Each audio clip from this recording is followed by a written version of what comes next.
আসসালামু আলাইকুম। আমি কিছু কথা বলবো, তো তার আগে আপনারা একটা আগে ভিডিও দেখেন, তারপর আমি কিছু কথা বলছি।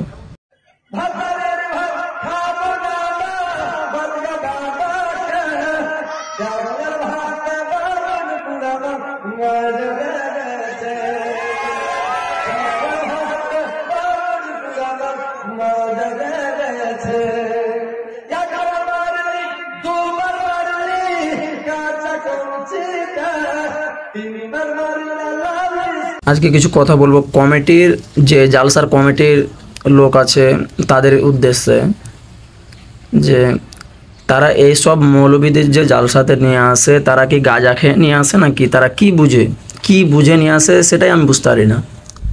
মানে এই সব মৌলবীদের কাছ থেকে আমাদের আধুনিক সমাজ, আমাদের মুসলিম সমাজ কি শিক্ষা নেবে?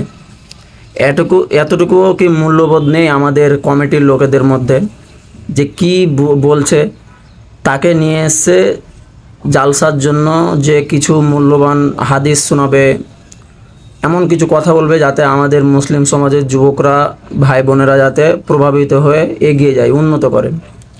তো এখানে এসে ওই গান বলছে, মানে এত জঘন্য মৌলবী আমি কোনোদিনও দেখিনি।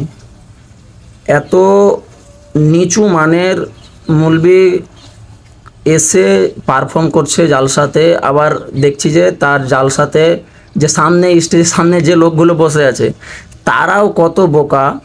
তাদের মধ্যে থেকেও একজন উঠে বলে না যে আপনি এগুলো কি বলছেন বা কিছু। মানে আমাদের সমাজটা কতটা পিছিয়ে আছে আপনারা বুঝতে পারছেন এইসব মৌলবীদের জন্য। এইসব মৌলবীরা আমাদের মুসলিম সমাজটাকে এতটাই পিছিয়ে নিয়ে যাচ্ছে যে আমরা মনে হচ্ছে আস্তে আস্তে আমরা হারিয়ে যাচ্ছি। এই জন্য তো আমরা সব জায়গাতে দেখতে পাচ্ছেন না, আমরা সব জায়গাতেই মার খাচ্ছি। যেখানেই দেখেন যে মুসলিমকে মারছে। আজকে ফিলিস্তিনে কি হচ্ছে? এই সব মৌলবীরা কোনো একটা ভালো জ্ঞানের কথা বলবে এসে। আর আমি একটা কথা বলি, যে জালসাগুলো যে করছে এরা, তো জালসাতে এরা ভাবছে কমিটির লোক যে শুধু টাকা উঠালে হয়ে গেল। মানে এরা শুধু মসজিদের উন্নতি কল্পে, দেখবেন যে যত জালসা করা হয়, প্রত্যেকটা জালসার আগে যখন প্রচার করা হয় তখন কি বলে, যে এই মসজিদের উন্নতি কল্পে জালসা করা হচ্ছে। তো মসজিদের উন্নতি করে কি করবেন? যদি গ্রামের মানুষে নামাজ না পড়ে, সমাজের মানুষ যদি ভালোভাবে চলাফেরা না করে, তো মসজিদকে উন্নত করে কি করবেন? মানুষকে তো নামাজ পড়তে হবে, তাই না? আর না, মুসল্লি নেই, একটা নামাজি নেই গ্রামে, আর মসজিদ করে যাচ্ছে 2 তলা 3 তলা 4 তলা। আর এদিকে মসজিদের জন্য মানে মৌলবী নিয়ে আসছে, বলেই নিয়ে আসছে যে হ্যাঁ এই মৌলবী টাকা উঠাবে। গ্রামে অনেকে শোনা যায় যে হ্যাঁ এই মৌলবী খুব টাকা উঠায়। আরে ভাই, আমি বলছি যে মৌলবীদের দিয়ে টাকা উঠিয়ে কি হবে? ওকে নিয়ে আসা হচ্ছে এই কারণে যে কোনো ভালো একটা জ্ঞানের কথা বলবে যাতে আধুনিক মুসলিম সমাজ এগিয়ে যায়। তা না করে এমন এইসব মৌলবীদের নিয়ে এসে আমাদের পুরো সমাজটাকে একেবারে এত নিচুতে নামিয়ে নিয়ে এসেছে যে খুঁজে পাওয়া যাচ্ছে না। মানে মুসলিম সমাজটাকে মনে হচ্ছে যে আস্তে আস্তে ধীরে ধীরে একেবারে নিঃশেষ হয়ে যাবে, শেষ হয়ে যাবে। তো আপনাদের কমিটিদের উদ্দেশ্যে আমি একটাই কথা বলবো, যে আপনারা যখনই জালসাতে কোনো মৌলবী নিয়ে আসবেন তখনই দেখে শুনে নিয়ে আসবেন, যাতে সে কোনো জ্ঞানের কথা, কোনো জ্ঞানের বার্তা আমাদের সমাজকে দিতে পারে।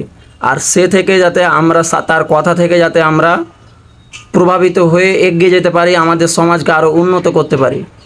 কিন্তু আপনারা এইসব মৌলবীদের নিয়ে আসছেন, এসে ড্যান্স করছে। কি আর বলবো, এটাকে ড্যান্সই বলে, কারণ কি সে গান গাইছে আর সামনে কি চিৎকার। মানে তারা মনে হচ্ছে যে একটা রঙ্গমঞ্চে এসে এখানে গান করছে, ডান্স করছে, এরকমই আর কি।